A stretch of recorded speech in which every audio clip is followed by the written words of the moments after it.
I think parents' concerns about their kids getting into college is one of the biggest reasons why families decide not to homeschool in high school or start pivoting back to a more conventional approach to education, even though that isn't necessarily the best fit for their family and it doesn't really align with their values. And it's because they're afraid that if they don't take that more conventional approach, their kids are never going to get into college.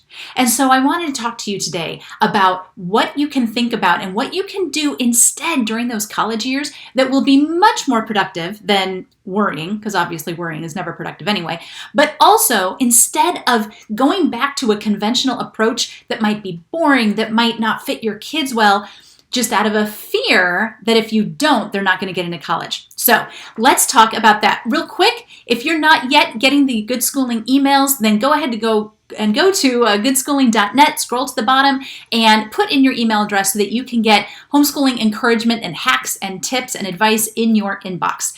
All right, so college. Here is the thing, right?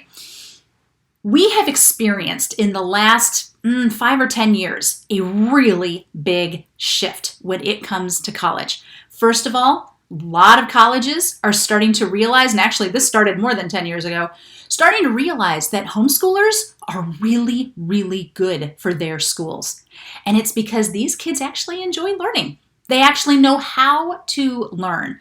They are self-motivated. They are self-initiated. They'll get going on their own, and they want to be there. And unfortunately, a lot of other schools are realizing that, this whole, I should say, actually not these schools, a lot of kids, sorry, my bad. A lot of high school kids are starting to realize that the whole college thing is not all that it was cracked up to be, right? A lot of us are realizing this. It is not the guarantee to a job that it used to be, right? A lot of times it's a guarantee of debt. A lot of times it is a guarantee of being in an environment that is actually often incredibly toxic and dysfunctional. And a lot of kids are realizing that is not necessarily what I want to do. Kids who used to be automatically, on that college path are starting to realize, not necessarily sure that that's what I want to do. They haven't decided for sure that they're not going to, but it's no longer a given that even the super smart kids, even the real academically minded kids are going to go to college. And so what happens when we focus our homeschool on that final goal? Well, first of all, we can find ourselves robbing our kids and ourselves of the homeschool experience that would fit us best. Because instead of thinking about the here and now, what our kids are interested in right now, what they want to learn about right now, instead of thinking about how can I prepare them best for their future in general, we go, college, transcripts. We got to get those 4 credits of English. We got to get those 3 credits of math. We need to get those 2 credits.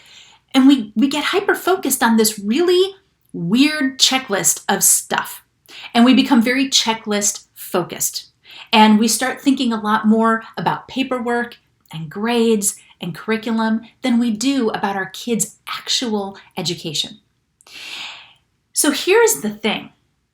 We don't know what the next 5, 10, 15 years are going to hold in terms of what the whole college landscape looks like, right?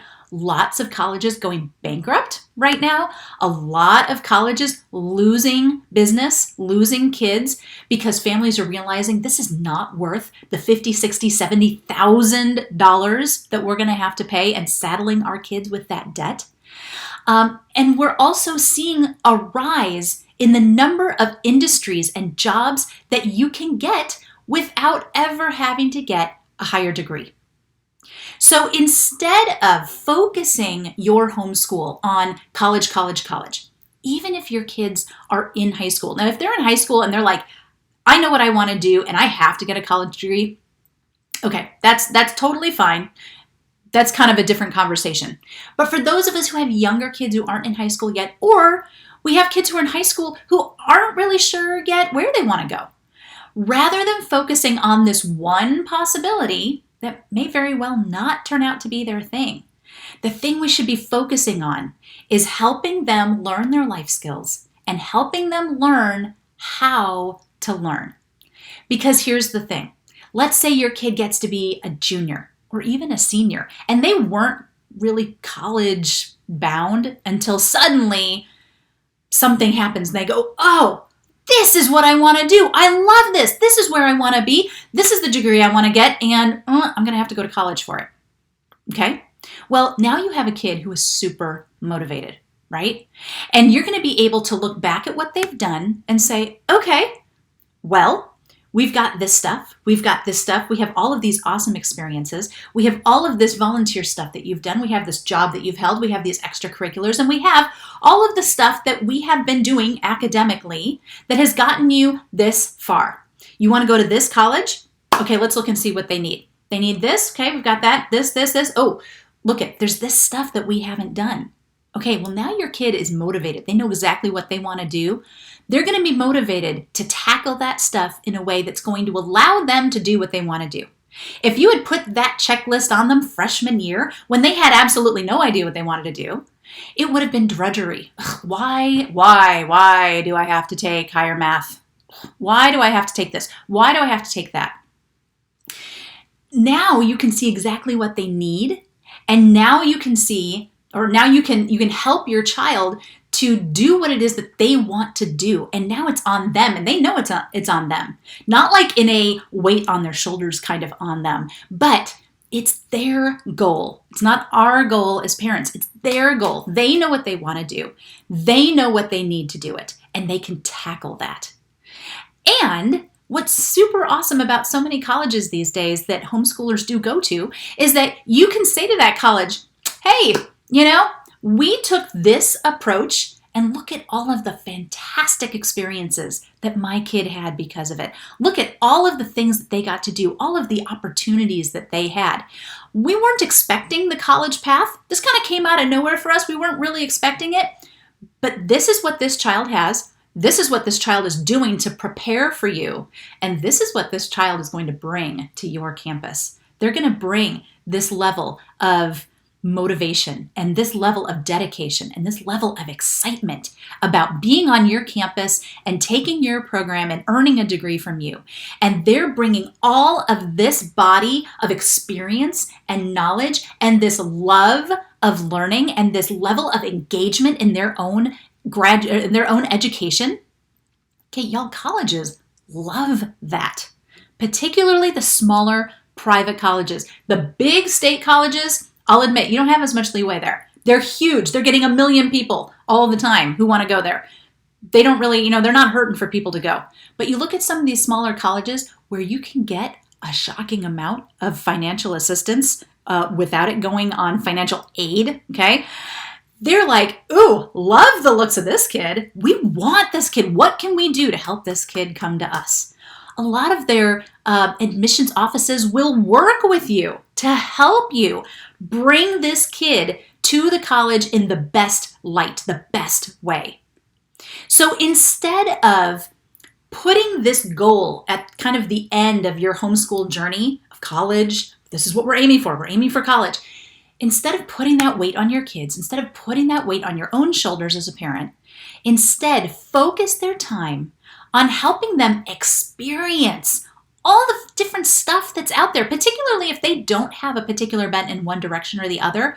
This is the perfect opportunity for them to shadow somebody for a day in all sorts of different areas. Anything that sounds remotely interesting, you get online to nextdoor.com or to your neighborhood Facebook group, or you start asking around, hey, my kid's kind of interested in forensics.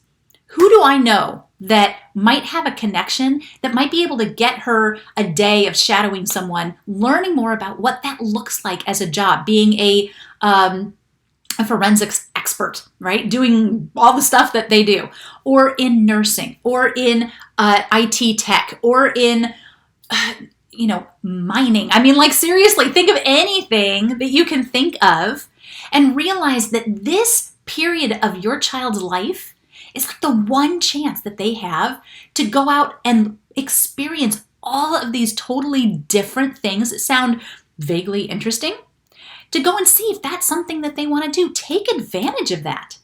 And instead of saddling them with, well, we got to have our credit of this, and we got to get our 3 hours of this a week, and we need to get the transcript full of this stuff, instead focus on helping them discover and develop their own strengths, their own interests, help them learn about things that they find interesting, and then help them learn how to learn, how to be a good student, how to be a good researcher, how to find the information that they want to find. If you can get them those skills, then it doesn't matter when they finally choose or finally figure out what it is that they want to do. They're going to have everything that they need in order to pursue that. And for a lot of people, that doesn't come until their 20s or maybe even their 30s. So instead of expecting them at 18 to be ready to go find their life's calling, let's instead focus on giving them the skills that they need to make their life work until they find that calling, and to prepare them to find that calling by giving them an outlet to look at all these different things, find all these different things, experiment with all these different things. And then, yes, along the way, let's keep building those math skills. Let's keep building those reading skills. Let's keep building that body of knowledge in their head and that exposure to lots of different ideas and things. But instead of focusing so much on credits and grades and GPA and transcripts and checklists, let's just focus on helping them develop themselves into the best them that they can be, and to develop those learning skills, those researching skills, and preparing them for whatever is going to come after their homeschooling journey is over. Whether it's whether it's college, whether it's trade school, whether it's entrepreneurship, it doesn't matter what comes next. College should not be our goal. Preparing our kids for life so that they can do whatever they eventually find themselves called to do, that is our goal. So stop worrying about college. Stop putting that weight on your kids. Stop putting that weight on yourself, and focus instead on helping them to create a well-rounded educational experience that prepares them for life and the life beyond homeschooling. I hope that was helpful. I'm looking forward to talking to you guys again. Take care. Don't forget to go to goodschooling.net and scroll to the bottom, put your name in so that you can get more homeschooling hacks and encouragement and advice in your inbox. Have a great rest of your day, y'all. I'll see you later. Bye.